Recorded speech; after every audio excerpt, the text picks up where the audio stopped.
Hello, I'm Forrester and welcome to my channel.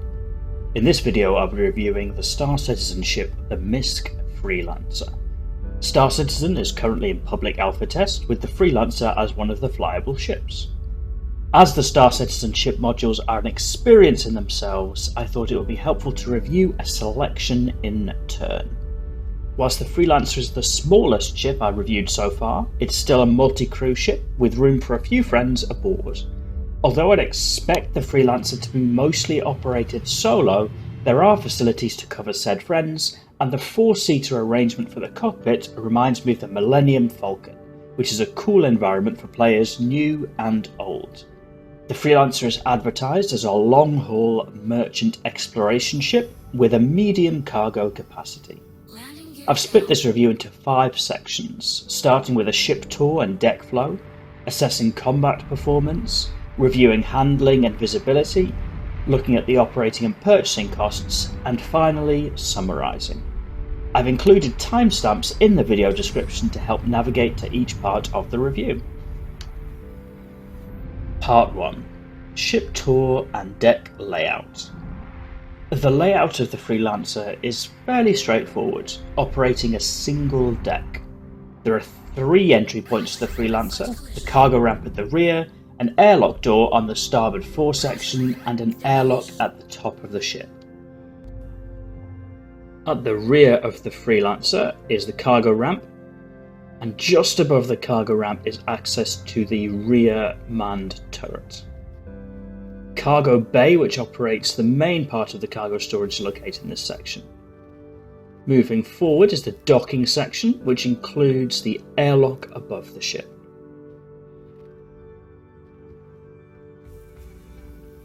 Moving forward from the docking section is the living section, which includes a shower-toilet combo,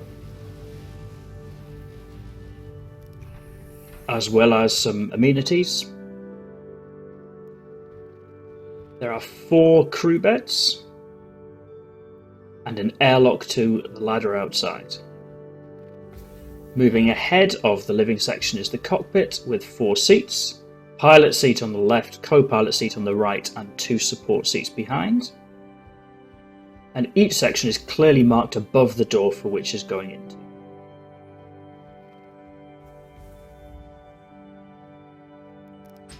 The airlock leads to a ladder for leaving the ship.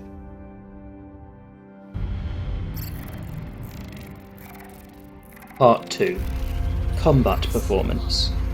The base model of the Freelancer is armed with 4 size 3 weapons, both located on the cheeks in 2 remote turrets. Additionally, there is a manned turret at the rear, armed with 2 size 2 weapons. Finally, the Freelancer carries a range of fairly reasonably sized missiles.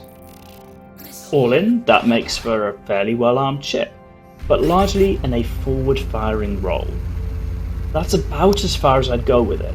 The shields are fairly reasonable for a ship the size of the Freelancer, but against any hardened competition, I'd say the goal would be to get out of there rather than hanging around for any length of time. The missiles do help with engagements at range, giving the Freelancer a bit more punch to it. Part 3. Handling and Visibility.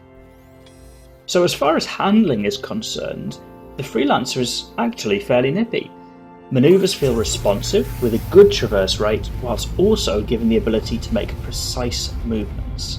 The throttle also travels well, making the Freelancer accelerate and decelerate quickly. All in all, the handling is well suited to all pilots, whether experienced or picking up the ship to fly for the first time. The Freelancer does a good job of maintaining a small ship feel, which gives a lot of confidence to the pilot.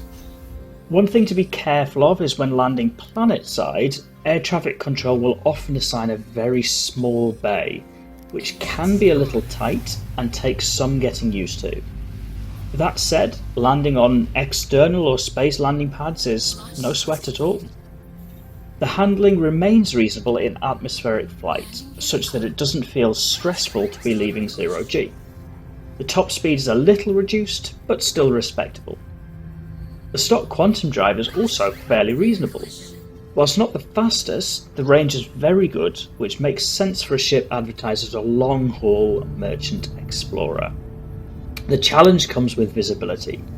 As with many of the MISC ships, including the Starfarer, which I recently reviewed, the cockpit visibility is poor. The Freelancer is marginally better, as there is a window above the pilot seat which can aid with takeoff, but the relatively thin sliver of a window up front makes many manoeuvres more challenging than they need to be. Part 4. Operating costs. In keeping with the theme of the Freelancer, the operating costs are modest to cheap. Hydrogen fuel burns through at a steady rate, and the quantum drive gives a lot of range for the fuel stores. Moreover, with 66 cargo units of storage in the base Freelancer model, rising to 120 units in the Freelancer Max, it's actually very straightforward to make some profits whilst running cargo in the Freelancer. The easygoing nature of the ship also makes it fairly stress-free.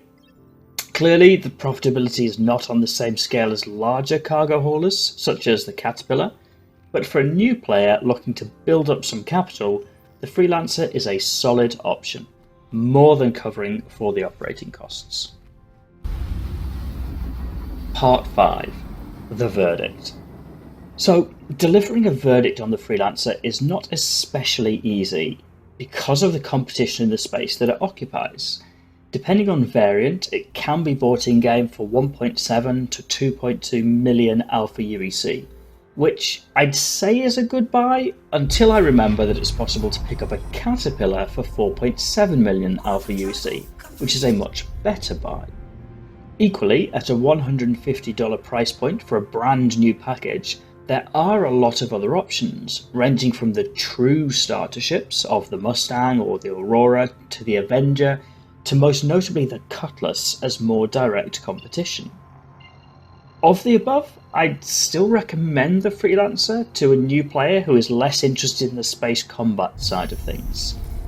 As somebody who just wants to make his way in the verse, the challenge will come with the Hull B, also a MISC ship, of similar size and price point, but doing a much better job of cargo hauling, and thus making money.